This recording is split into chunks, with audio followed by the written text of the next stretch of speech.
Olá, muito boa noite! Bem-vindos a mais uma tertúlia da Astrolusofonia, a 14ª, não é, Luís? É verdade, a 14ª Astrolusofonia e hoje temos um convidado de luxo, não é, Alexandra? Temos um convidado muito especial, o nosso José Augusto, o nosso astrólogo da Ericeira. Eu acho que é território de Mafra e Ericeira até Lisboa é todo dele, não é? E vamos aprender a ouvir falar sobre registros esotéricos versus signos complementares. Mas antes de eu apresentar o José Augusto, não é, Luís? Vamos só esclarecer as regras porque são importantes e promovem o bom funcionamento desta tertúlia. Claro. Luís, Olha, vou ser muito breve, eu levo 2 minutinhos. Então já sabem, a tertúlia tem mais ou menos uma duração de 1 hora, mais ou menos, e é respeitar os membros que aqui falarem. É desaconselhável enaltecer ou marginalizar qualquer técnica de astrologia. Estamos aqui para partilhar o conhecimento. Já sabem, como foi dito, a primeira parte da tertúlia é gravada, embora não apareça rostos de ninguém, portanto, é essa a premissa. E devem ter a câmara aberta, que é para vermos aos outros, para estarmos à vontade, porque o que interessa aqui é estarmos em comunhão, é como se estivéssemos em casa. Estamos. Cada um está na sua casa, é verdade. Cada um na sua. Agora, e manter o microfone fechado para que ouvimos o palestrante, como é óbvio. Isto é uma loja lá. E não só, porque se tiver o microfone fechado, Luís, ninguém vai aparecer no ecrã, não é? Se a pessoa falar, aparece à parte. Exatamente. Outra premissa é, quando acabar a palestra, podemos interagir, podemos fazer perguntas. Se tiverem perguntas para fazer, metam aí na caixinha, no bate-papo, a dizer o nome da pessoa ou a pergunta, que é para depois nós, no final, termos uma certa cadência, quem falou em primeiro lugar, quem pediu, tá bom? E, a princípio, é tudo. A parte da tertúlia vai ficar depois encerrada, portanto, estejam à vontade para comunicar e fazer as perguntas que quiserem. Tá bom? Exatamente, Luís, obrigada. Então agora vou fazer a apresentação o melhor possível do nosso Augusto. É um currículo enorme, mas vamos lá ver. Nasci em Carnaxide, na terra onde eu também nasci. Quer dizer, eu nasci em Lisboa, mas fui para a terra do Augusto, não é? Em 64. Dos 10 aos 26 fez 1001 profissões. Comércio, metalurgia, artes gráficas, construção civil, eletricista, restauração. Adorei. Maravilhoso. Em 83 conhece o ensinamento de luz do grande mestre Yavanov. E foi aí que ele teve contacto com a astrologia e também com a alimentação natural, não é? Como um bom taurino, interessa-se por alimentação natural, claro. De 87 a 94 viaja pela Europa, que maravilha, que coisa maravilhosa. E aí, nessa altura, aprofunda algumas práticas espirituais e dedica-se ao estudo da alimentação natural. Aos 29 anos, antes do retorno de Saturno, conhece Maria Flávia Monserrat, com quem inicia o estudo da astrologia humanista e transpessoal. Em 96 dedica-se exclusivamente, esta é a parte linda, maravilhosa, ao estudo da astrologia e à prática, tendo feito, na altura, aconselhamento e ministrando, ainda hoje faz, não é? Cursos de iniciação à astrologia, nomeadamente em Lisboa, Mafra, Ericeira, Torres Vedras, Madeira, Açores e também no Porto. Uau! Em 99 funda em Mafra o espaço dele, que se chama Espaço Vesta, Via de Encontro e Síntese da Tradição e Astrologia. Em 2006 funda a Escola de Astrologia da Ericeira, que dirige hoje, desde então, e onde também continua a administrar cursos, onde também fez aconselhamento astrológico e onde organiza cursos de desenvolvimento pessoal. 86, de 98 a 2014, pertenceu e fez parte do grande e famoso Centro de Estudos Quiron. Não foi, Zé Augusto? Disse tudo! Ainda há muito mais para dizer, mas agora eu vou calar. Tens meia hora, sem interrupção. Quando faltarem 10 minutos, eu faço assim às mãos, e já sabes o que é que quer dizer. E vamos a isto, o tempo é todo teu. Muito obrigada. Muito obrigada por estares aqui connosco, é verdade. Esquecemos de agradecer, Luís. Exatamente, é isso. Muito obrigado. Só um pequeno pormenor. É que nós antes de começarmos tivemos a falar 10 minutinhos e então já o Zé Augusto é tão fácil de falar com ele que até esquecemos de agradecer aqui pessoalmente a sua... Para ficar gravado. Para ficar gravado. Muito obrigado por ter aceito. Obrigada, Zé Augusto, a palavra é tua. Então, eu é que agradeço, só já agora, porque esse currículo é muito antigo, mas isso é falha minha. É só o que eu faço realmente, é isso, é aconselhamento e formação astrológica, e às vezes, por graça, por brincadeira, faço também com outros amigos que organizam Astrologia em Viagem, tenho um projeto que eu chamo pomposamente Astrologia em Viagem, em que vamos a vários países, continentes, enfim. Já agora, só a título de curiosidade, se alguém estiver interessado, a próxima será 25 de novembro e vamos ao Peru, aos Machu Picchu, Lima, Cusco, Vale Sagrado e à selva amazónica. Pronto, fazemos assim esse tipo de viagens. Bom, então, antes de mais, eu é que agradeço, primeiro por me terem convidado, e eu devo desde já confessar que, ou pelo menos alertar, que eu não sou um especialista, nem um estudioso, nem um expert em astrologia esotérica, ok? Então, por que é que surge este tema? Porque a Alexandra convidou-me, que eu agradeço muito o convite, aliás, eu acho sempre muito interessante e fico sempre muito emocionalmente grato e das pessoas me terem confiança em mim, me convidarem para as coisas e confiarem no meu trabalho, mesmo antes ainda de verem como é que as coisas correm. E, portanto, eu disse, então, mas queres que eu fale sobre que tema? Porque eu tenho sempre um pouco aquela sensação de que não vale muito a pena estar a falar se a gente não tiver nada para dizer ou nada para acrescentar. Entretanto, ela surgiu-me em conversa, não sei o quê, falaste da Vênus esotérica, podia ser qualquer coisa desse género. E então, de repente, lembrei-me do seguinte, aqui há uns anos atrás, eu cheguei à conclusão, eu nunca fui um adepto, nunca estudei muito a astrologia esotérica, tenho aquelas noções básicas, como toda a gente que leu Alice Bailey, que canalizavam mestres de Svalkul, e, portanto, tenho a noção dos regentes, aquelas noções básicas, mas nunca pratiquei, nunca estudei, nunca aprofundei.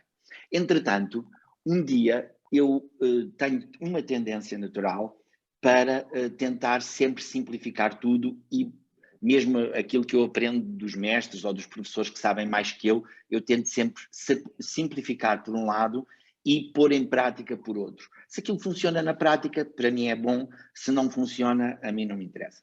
Então, de repente,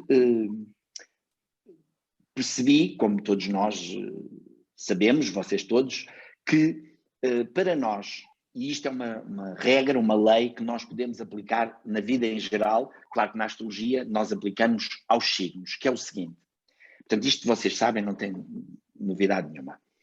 Para nós vivermos o lado mais elevado, mais positivo, mais transformado, mais sublime de um signo, nós temos obviamente que integrar o signo oposto e complementar, lá para Alice. E quando não o fazemos, no fundo é como se nós fôssemos ao centro, juntássemos os dois e fôssemos ao centro. Portanto, há unidade, que é o que se pretende em toda a evolução.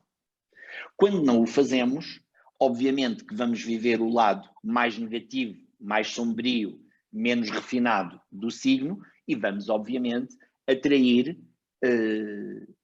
o espelho negativo, as qualidades, os defeitos, neste caso, do signo oposto, obviamente, através dos nossos relacionamentos. E não falo só das nossas relações a dois, dos relacionamentos em geral, que é através dos outros que a vida nos traz as maiores aprendizagens. E por isso é que nós evoluímos todos mais depressa em relação do que sozinhos nas nossas redomas ou nas nossas masmorras.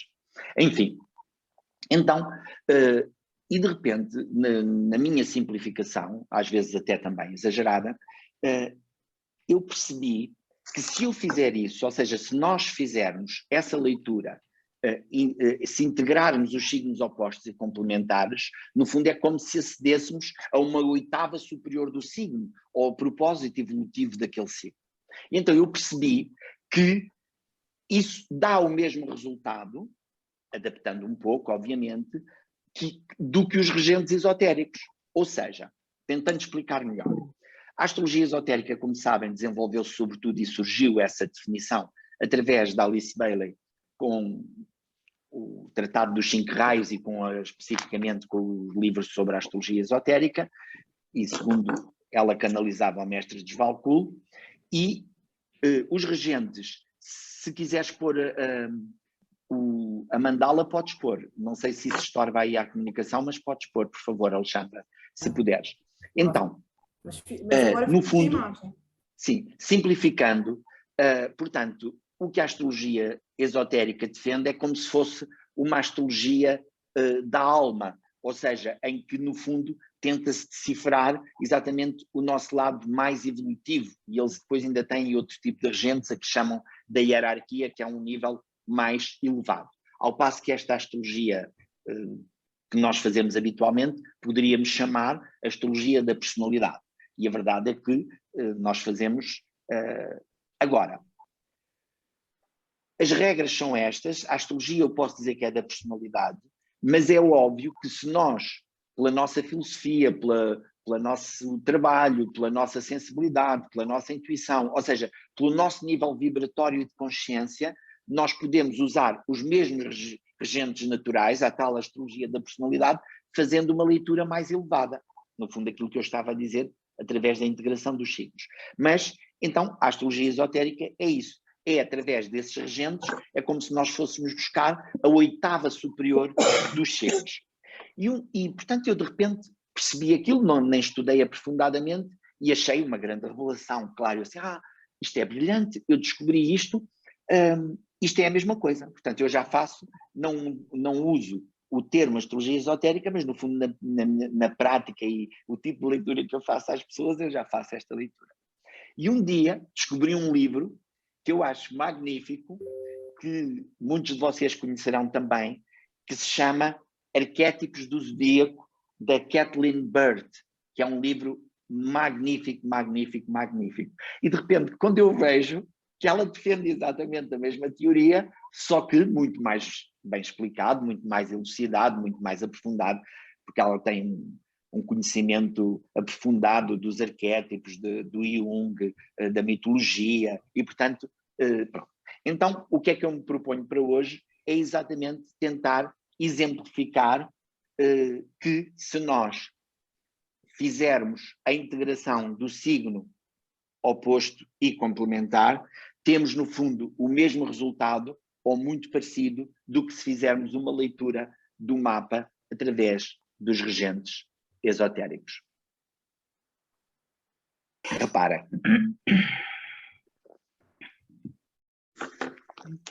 Dá para ver só a mandala? Não. Eu preciso de me ajudes. Eu não. É a primeira.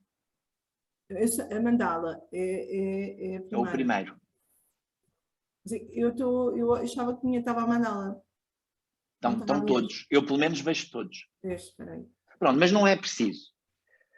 Porque. Lá, é esta. Saiu? É. Pronto. Isso é só para ilustrar. Então, reparem, por exemplo, para nós vivermos o lado mais elevado do carneiro, que é a coragem, a capacidade de pioneirismo, a capacidade de ação individual, é onde temos aquela força, portanto, o lado mais elevado do carneiro, nós temos que integrar, obviamente, a balança, ou seja, termos atenção aos outros, aprender a negociar, dar espaço ao outro, portanto, no fundo, isso obriga-nos a todo um refinamento e a uma atenção e a um refinamento que a balança, como sendo regido por Vênus, obriga. Ora, qual é o regente esotérico do carneiro? É o Mercúrio. Ora, o Mercúrio é exatamente a mesma coisa, porque no nível mais básico, claro que o carneiro é o impulso, a agressividade, a falta de refinamento, o quer possa e mande e vamos embora para a frente e já está, e obviamente que o Mercúrio já é o carneiro num nível mais elevado, mais mental. Aliás, tudo nasce na mente, seja a criação na mente de Deus, seja qualquer coisa que a gente faça na nossa mente.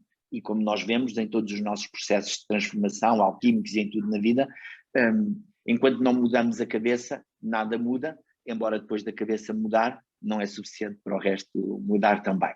Eu às vezes até costumo dar como exemplo, quando há uma ou outra pessoa que ainda aparece na consulta e quase que pede desculpa, José Augusto, desculpe, mas eu sou um pouco cético, e eu não acredito muito nestas coisas, e eu costumo dizer como exemplo, por graça, costumo dizer assim, olha, e eu não levo a mal, eu não acredito em céticos. E costumo dar esse exemplo, olha, mas acredita nesta parede que está aqui, deste edifício onde a gente está. Sim, claro, então está aí.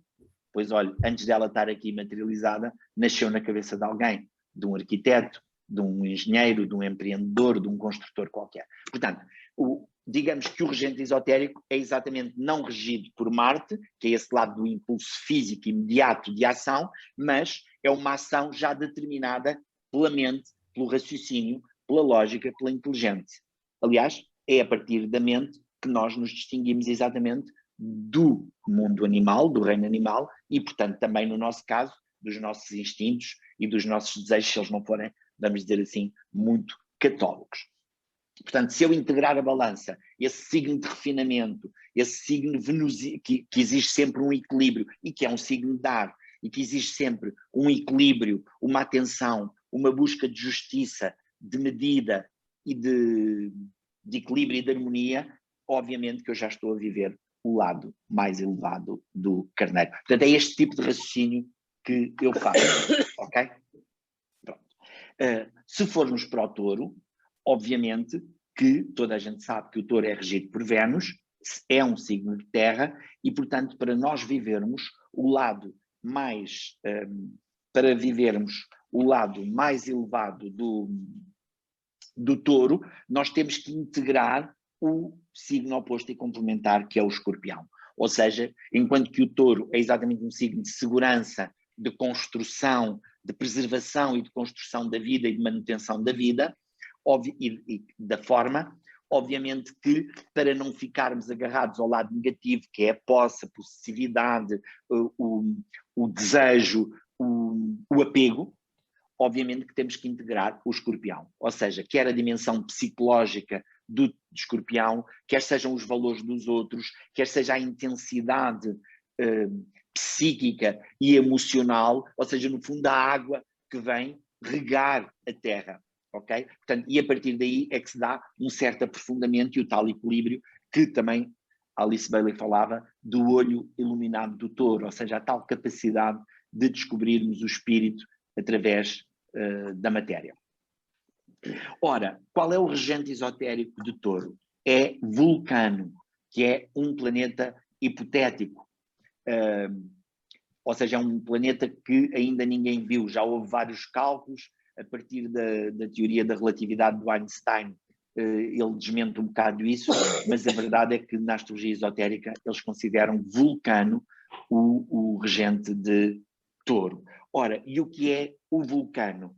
Como vocês sabem, é o deus do fogo e, portanto, é o fogo da transmutação da matéria. Corresponde também ao deus grego Hephaístos, portanto, o deus da tecnologia, dos ferreiros, do fogo, dos vulcões. E é engraçado que é como o touro é muito conhecido por ser um signo muito pacífico e muito passivo, mas é verdade que também são lendárias as suas raivas e as suas explosões de fúria, como é típico dos vulcões. Os vulcões não estão a reacender-se todos os dias, não é? Pronto. E, portanto, ou como dizia o outro, um vulcão não entra em erupção com muita frequência. E tenha cuidado com a cólera do homem paciente. Ou seja, é exatamente essa dimensão. No fundo, o Vulcano é esse lado do fogo que transmuta, que transforma a matéria. Eu ainda sou do tempo em que lá no sítio onde eu vivia, precisamente em Carnaxide, como dizia a Alexandra, ainda havia ferreiros, porque havia pessoas que tinham carroças e tinham cavalos e tinham éguas e tinham burros, e eu lembro-me de ser miudinho, muito criança, e punha-me à porta do ferreiro e ficava fascinado de ver aquele homem pegar naquela ferradura que depois ficava completamente em fogo, encandecida, e depois com o martelo ele ia transformando daquela forma. Isso não é por acaso que ele é o deus dos ferreiros. E, portanto, se eu integrar o escorpião, eu tenho exatamente o mesmo resultado que o Vulcano, ou seja, essa capacidade de transformar para que eu possa, com o meu livre-arbítrio, no fundo, dominar o meu touro, o meu animal, o meu instinto, e não ser conduzido por ele, ou comportar-me como um touro, digamos assim. Depois, se formos a seguir para Gêmeos, que é regido por Mercúrio, como todos sabem também, para nós vivermos o lado positivo de Gêmeos, que é exatamente a inteligência, a curiosidade, a versatilidade, a capacidade de ver as questões, e tudo na vida, os diversos lados de uma coisa e a multiplicidade das formas do conhecimento, da informação e da vida, para que isso seja bem vivido e não vivamos o lado fútil ou ligeiro ou dispersivo dos Gêmeos. Nós temos que integrar o Sagitário, que é exatamente um signo de direção, de meta, regido por Júpiter, portanto, por um lado muito mais ligado à fé, por um lado, que nos faz avançar, que nos faz acreditar, que nos faz otimizar mesmo aquilo que desconhecemos ainda, e por isso nos faz avançar, muito ligado à lei, quer estejamos a falar da lei de Deus, quer estejamos a falar, portanto, no sentido religioso, filosófico, quer estejamos a falar da lei dos homens, não é? O sistema todo de justiça, e, portanto, temos que, para que esse Gêmeos seja bem vivido, nós temos que integrar essa dimensão ética, valorativa do Sagitário. O amor à lei, digamos assim. Ora, qual é o regente esotérico de Gêmeos? É precisamente a Vênus. O que é muito interessante, porque, na realidade, nós só podemos amar verdadeiramente aquilo que conhecemos, ou seja, o verdadeiro amor tem uma tónica mental, tem uma tónica de valor, tem uma tónica de discernimento acima daquilo que nós normalmente chamamos amor, que é o nosso apego, que é o nosso desejo, que é os nossos desejos pessoais e os nossos valores pessoais. É as nossas antipatias e simpatias, digamos assim. Ora, e portanto nós só podemos, como eu dizia, amar verdadeiramente aquilo que conhecemos e só podemos conhecer verdadeiramente aquilo que amamos. E por isso é que, como vocês sabem também todos, sem amor a gente não pode, sem amor à astrologia, sem amor à vida, sem amor à evolução, nós podemos ler os livros que quisermos de astrologia, podemos estudar com os melhores professores, nunca vamos fazer nada com a astrologia, porque sem esse amor ela não nos retira o seu véu, não nos deixa entrar, não se nos revela, digamos assim. Bom, ora, então, é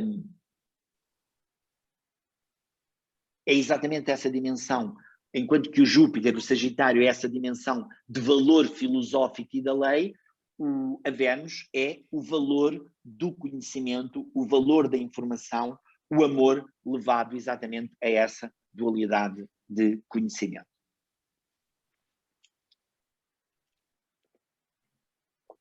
Perdão. Se formos para o Caranguejo, o Câncer,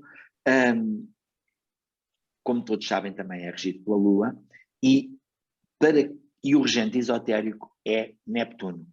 Eu aqui tive que dar um jeitinho. Eu até tinha imaginado, como isto depois da segunda parte continua só a tertúlia sem ser pública, eu até tinha pensado assim, vou propor como desafio, eu não vou falar do Caranguejo ou do Capricórnio, e vou pôr como desafio cada um que veja se consegue descobrir alguma coisa.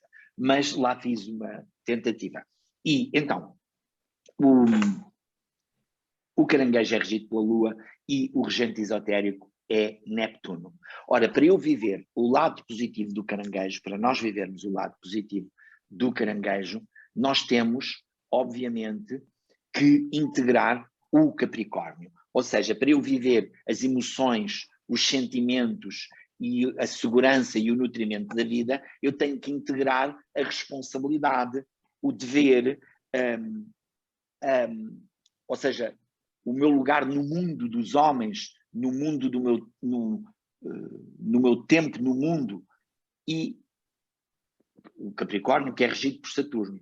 Ora, se o Caranguejo é regido por Neptuno, a tal oitava superior, o que é que o Neptuno tem a ver com o Capricórnio? Tem a ver exatamente que o Neptuno, enquanto que o Capricórnio nos leva para uma responsabilidade social e para um dever social que está naturalmente acima do meu desejo pessoal, do meu sentimento pessoal, das minhas necessidades pessoais, ora é isso que o Neptuno faz, porque o Neptuno, leva-nos sempre a uma dimensão mais coletiva, mais universal e a um amor maior, a um amor mais divino, à alma universal, a um sentimento, eu costumo dizer que o mais próximo que eu encontro do amor divino, ao nível terreno, ao nível prático, ao nível da personalidade, é o amor de uma mãe, que tudo sacrifica para se dar, independentemente do seu desejo ou da necessidade sua daquele momento, ela sacrifica sempre algo de seu pessoal para nutrir, para dar segurança, para elevar o seu filho, neste caso, em termos arquetípicos. E, portanto, digamos que o Neptuno reger o caranguejo já o obriga, como o Capricórnio e o Saturno, a essa dimensão de nós pormos o universal. Às vezes há ruídos porque há amigos nossos que têm o microfone ligado e depois basta às vezes mexerem-se e faz-me ruído aqui. Se conseguirem desligar, eu agradeço. Se não conseguirem, paciência. Portanto, como eu dizia, o Neptuno remete-nos para essa dimensão, não posso dizer capricorniana, mas essa dimensão parecida com o Capricórnio, que é de nós pormos o universal e o coletivo acima do nosso sentimento pessoal e das nossas necessidades pessoais. A seguir ao caranguejo, nós temos, obviamente, o leão. O leão é regido pelo Sol e, curiosamente, esotericamente, também é regido pelo Sol. O que também faz todo o sentido, obviamente, porque o Sol, e aliás mesmo ao nível da hierarquia, que é o terceiro nível que eu não pintei nessa mandala, também é o Sol. Aliás, que é o mesmo, é o único que tem os três regentes em qualquer nível, porque realmente o Sol, todos nós percebemos, porque o Sol é o centro do sistema solar, é o foco, é a autoridade do sistema solar, é o foco irradiador da vida neste sistema. E, portanto, ele rege o leão sempre. Agora, para eu viver o lado positivo do leão, eu tenho que integrar o aquário. Ou seja, eu tenho que integrar a relação universal e mental com os outros. Eu associo muito, e não sou eu que associo, é da tradição, é dos mestres, que o eixo leão-aquário está diretamente associado àquilo que poderíamos chamar o amor-sabedoria. Enquanto que o leão é o amor, é a irradiação, é o calor, é a luz, é a dádiva. Reparem que o Sol dá incessantemente, sem esperar receber nada em troca. O aquário é exatamente a dimensão mental, a dimensão universal, é a frequência, digamos que é a ordem, de alguma maneira, em movimento. E é um signo de ar que nos remete, e antigamente era regido por Saturno, que nos remete para essa dimensão de sabedoria, de conhecimento também e de informação. Seja conhecimento no sentido mental, do que nos transcende, seja organização das sociedades, do mundo, do que for. Portanto, é uma energia muito ligada à circulação. Aliás, como sabem também, no próprio corpo humano, é este eixo, enquanto que o coração, que está associado ao leão e ao Sol, bombeia o sangue, é através do aquário, portanto, da rede de comunicação, do sistema circulatório, que esse mesmo sangue chega ao corpo todo. E, portanto, para nós vivermos o lado caloroso, amoroso, individual e positivo do leão, nós temos que integrar o aquário, ou seja, a ordem, a liberdade dos outros, portanto, essa aprendizagem do trocar para igual com os outros. Senão, e reparem como o regente esotérico é também o Sol, ou seja, senão vamos viver o lado negativo do leão, ou seja, o Sol que faz sombra, em vez de iluminar e dar calor. Ou seja, aquele tipo de pessoa, ou nós, quando temos esse tipo de atitude, mais egoísta, mais egocentrada. Ou seja, o leão que não integra o aquário vira o Sol, ou que queima, porque abafa, queima, destrói tudo à sua volta, de tanto egocentrado, ou de tanto impulso, ou de tanta expansão, ou o Sol que faz sombra, que tapa os outros, que não dá espaço aos outros e, portanto, que não sabe trocar de igual para igual e fica sozinho no seu mundo fechado. E a seguir temos a Virgem. Vocês desculpem de eu estar sempre a beber água, mas é que abusei um bocadinho de um condimento que me dá sede. E ainda por cima não é champanhe para celebrar os anos de Alexandre, é água. Portanto, a Virgem, como vocês sabem, é regida por Mercúrio.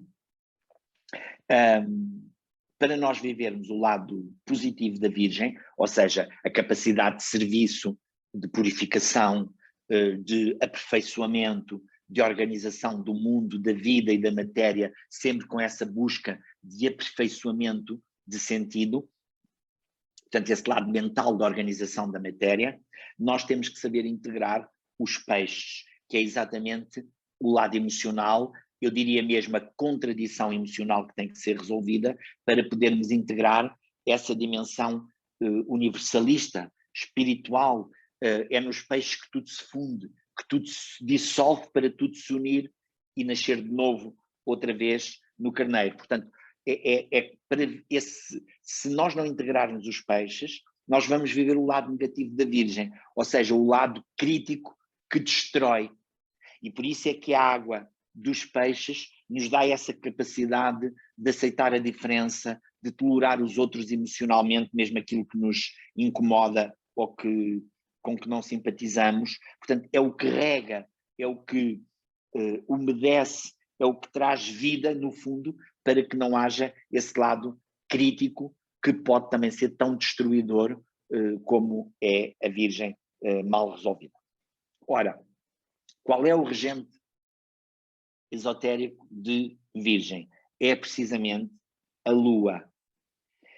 Ora, o que é muito interessante, não só a Lua, podemos ir buscar aqui a Lua como no sentido da Virgem, como a Virgem Maria, que fazia polaridade com o Cristo que se sacrificou na cruz para nos salvar, que é típico da era de peixe e da civilização cristã e do ensinamento de Jesus, que são os dois ícones da religião cristã e da era de peixe, ou seja, o eixo peixe-virgem. Portanto, Jesus que se sacrifica na cruz para nos salvar é os peixes, e a Virgem que era tão pura, que até concebeu sem pecado, que é, obviamente, a simbologia da Virgem. Portanto, este lado da mãe, do cuidado, do serviço. E, ao mesmo tempo, a Lua é realmente o planeta, como todos sabemos também, mais adaptável. E a Lua, ela adapta-se e, por isso, ela cria a forma. E por isso é que em qualquer coisa que nós peguemos na astrologia, por exemplo, a Lua é que é a saúde. E é verdade. Mas o Sol também é a saúde. Só que enquanto o Sol é a saúde no sentido da minha, da minha vitalidade, a Lua são os meus fluidos, são os meus humores, são as formas que eu vou vivendo. E por isso é que também há uma relação tão direta entre os nossos estados emocionais e a nossa saúde física e o nosso corpo físico, como todos nós também, uns felizmente e outros infelizmente sabemos. Ou eu diria que felizmente sabemos, embora às vezes tenhamos que aprender. Portanto, digamos que a Lua é exatamente o que nos permite os tais sentimentos que nos permitem moldar e dar formas diferentes, ou seja, mais aperfeiçoadas, mais nobres, mais puras, mais refinadas, que a Virgem sempre quer. Portanto, à forma, darmos esse aperfeiçoamento à forma. Se formos para um lado psicológico também, é essa modéstia, essa humildade que a água tem de se adaptar e, portanto, de se pacificar com os nossos sentimentos. E essa humildade e essa modéstia de adaptação também é uma coisa muito típica da Virgem. Embora, obviamente, nos regentes normais, naturais, nós estamos mais habituados a associar a Virgem só ao lado mais crítico e mais racional.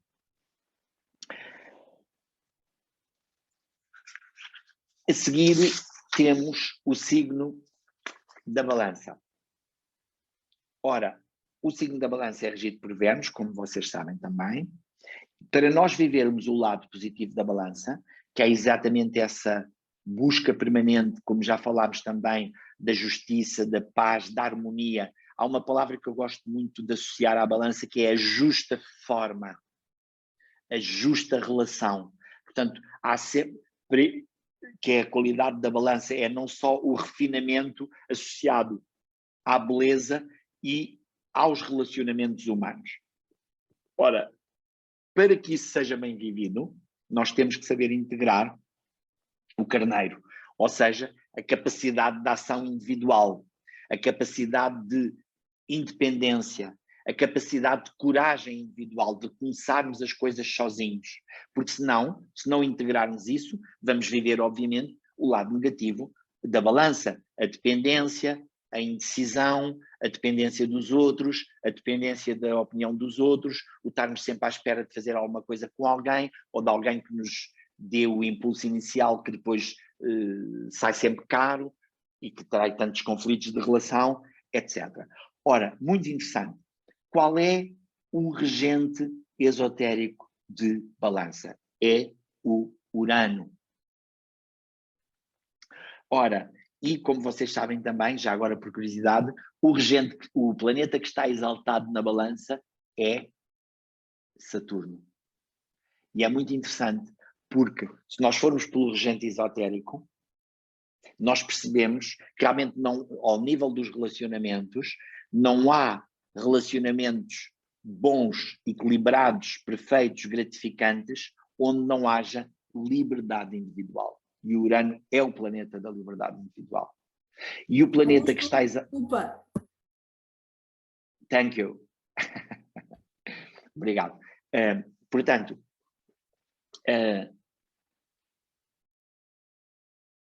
eu já estou cá outra vez. Portanto, o regente esotérico da balança é o Urano, que é exatamente essa liberdade individual, que por um lado é a tal coisa de integrar o carneiro, obriga sempre a uma certa solidão. Quando eu me individualizo através do Urano, eu estou acima de Saturno. É suposto já ter pago o meu karma, é suposto assumir as minhas responsabilidades frente ao social e ao meu passado, e, portanto, isso é sempre um processo mais solitário, mais independente. Não quer dizer que seja solitário no sentido de estarmos sozinhos, mas temos que pagar o preço da nossa liberdade. Eu costumo dizer que é a qualidade mais cara, é a liberdade. A liberdade é a vitória do espírito.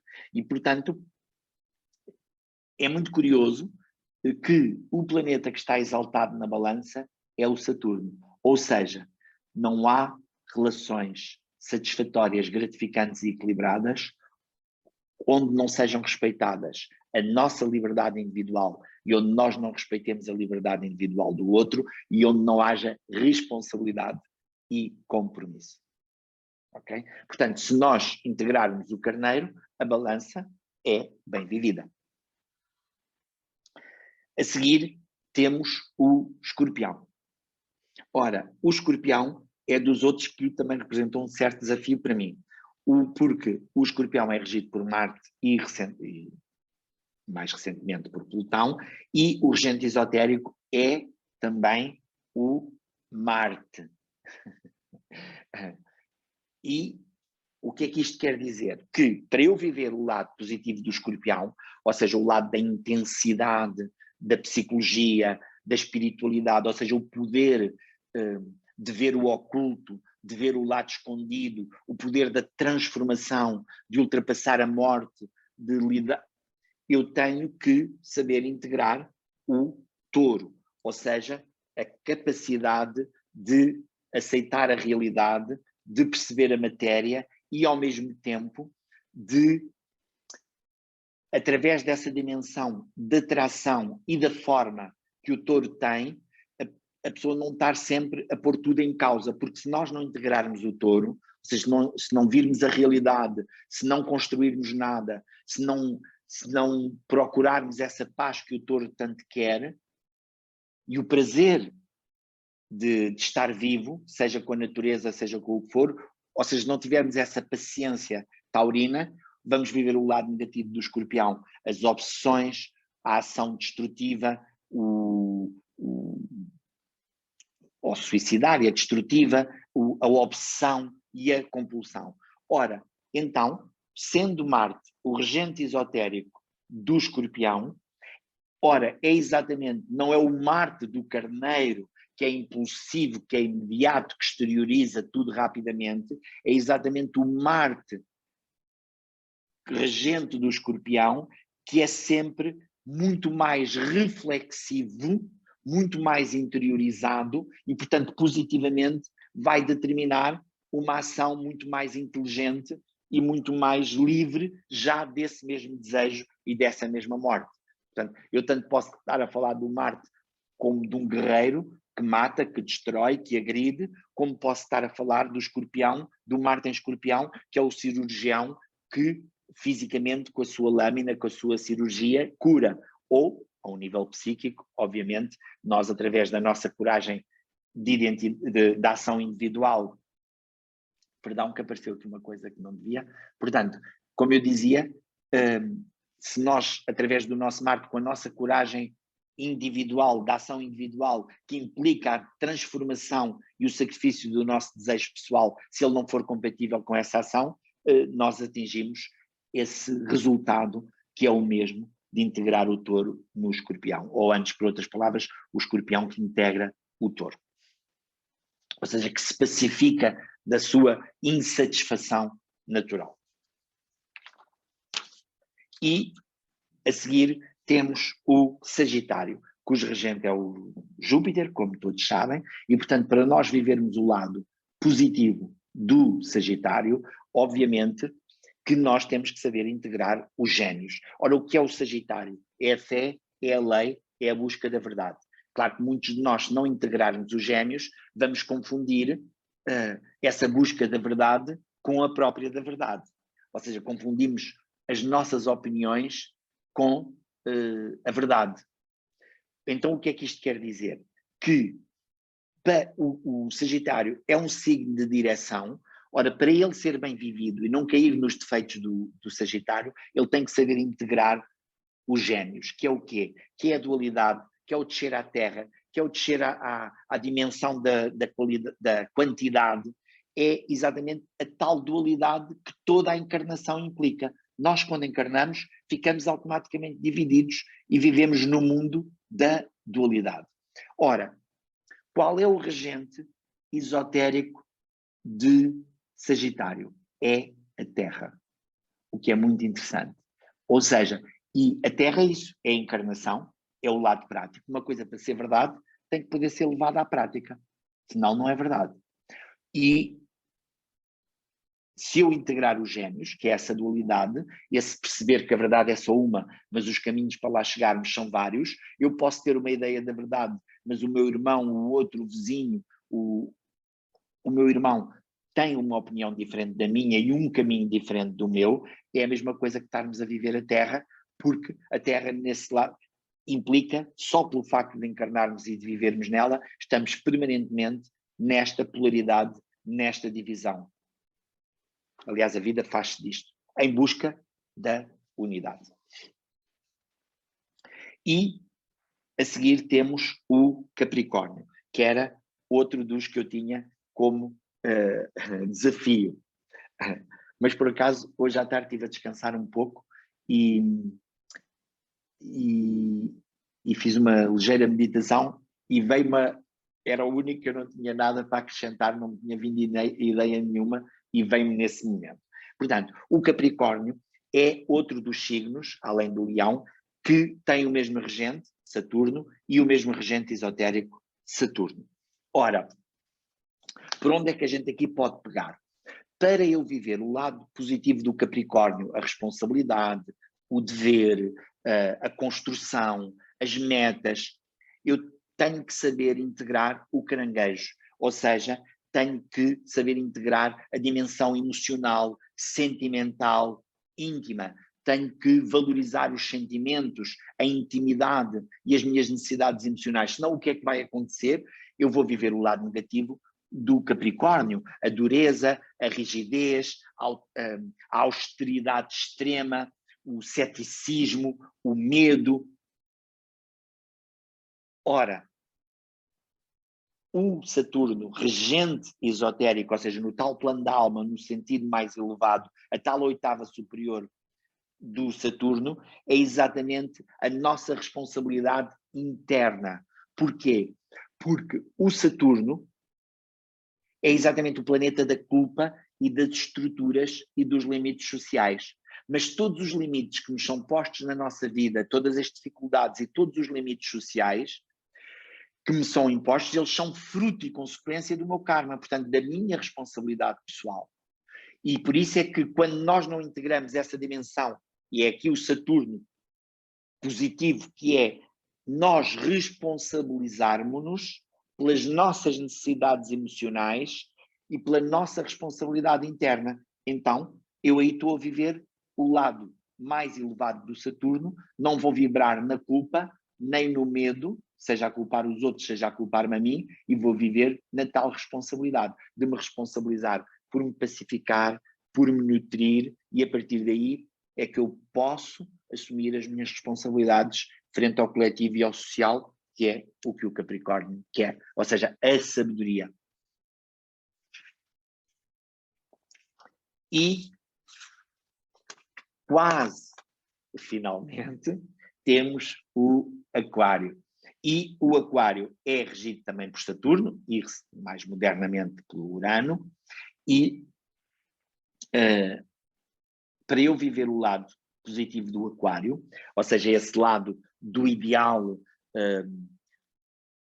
da visão e dessa dimensão coletiva e universal, eu tenho que saber integrar o leão. Voltamos ao amor e à sabedoria. Senão eu fico nas ideias que se podem tornar cruéis, no futuro que ainda não pode ser levado à prática, portanto, e é a tal diferença entre a genialidade e a loucura.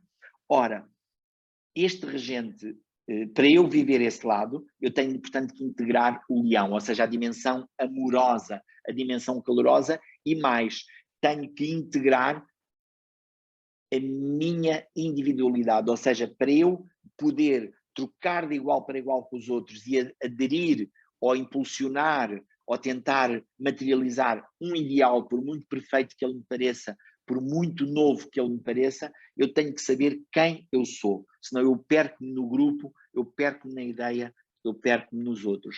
Ora, qual é o regente esotérico de Aquário? É o Júpiter, que é exatamente um planeta que é o primeiro planeta social, é o primeiro planeta que no sistema planetário nos aparece a seguir ao Marte, ao nosso desejo individual, à nossa forma de agir. Portanto, remete-me exatamente para essa dimensão de fogo, de calor e, sobretudo, de ética. Portanto, para eu poder impor ou materializar ou aderir a um ideal qualquer que ele seja, por muito luminoso que ele me pareça, há princípios, valores éticos, sejam éticos no sentido da lei, sejam éticos no sentido da moral cósmica, que têm que ser respeitados. E, agora sim, finalmente, os peixes.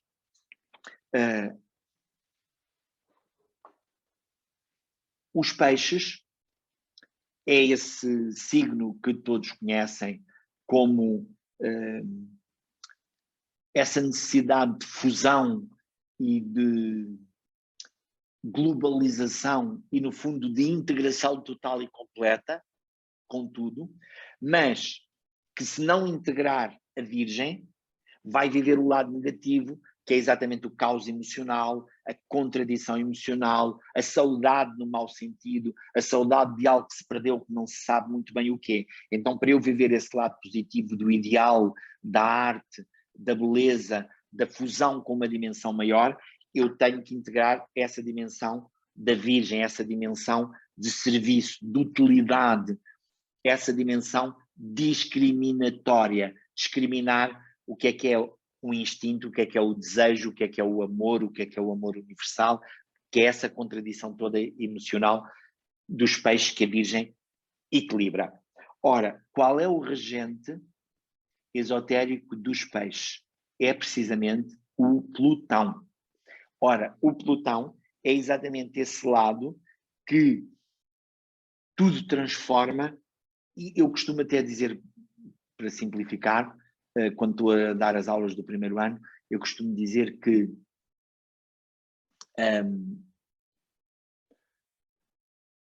enquanto que o Saturno é o planeta disto, a Vênus é o planeta daquilo, o Sol é o planeta daquilo, eu costumo dizer, por graça, que o Plutão é o planeta dos processos. independentemente de ser isto ou daquilo, é o planeta dos processos. Portanto, onde há Plutão, nunca nada começa definitivamente, nunca nada acaba definitivamente. Aliás, na sua própria órbita à volta do Sol, na sua rotação à volta do Sol, ele tem uma rota irregular, portanto, interfere com a rota de Neptuno.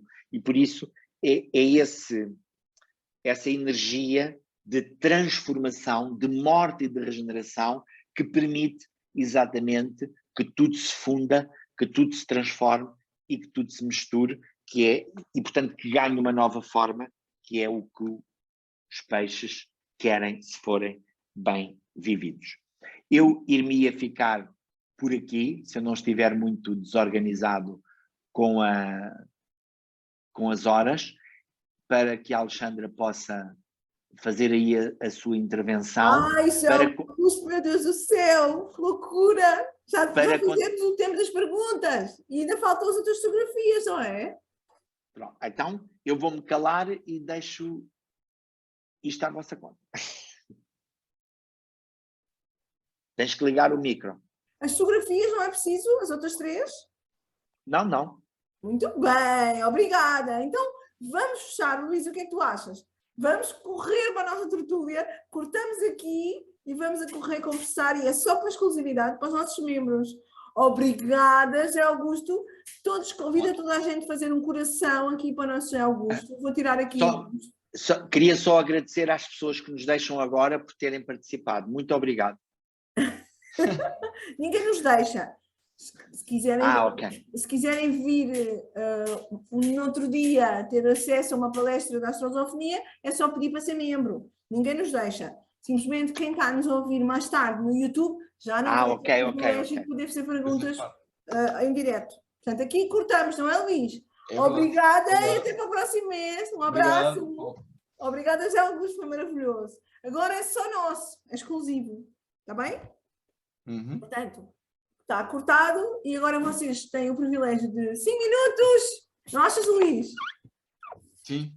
Porque é uma loucura, quer dizer, é assim, quem quiser fica, não é? Mas nós costumamos fazer só 1 hora. Até Augusto, disseste, eu não tenho nada para dizer.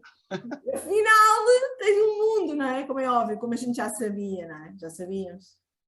Por isso, agora aproveitem. Quem tiver de sair, saia. Quem tiver dúvidas, aproveitem agora esta oportunidade maravilhosa que o José Augusto, de facto, nos ofereceu.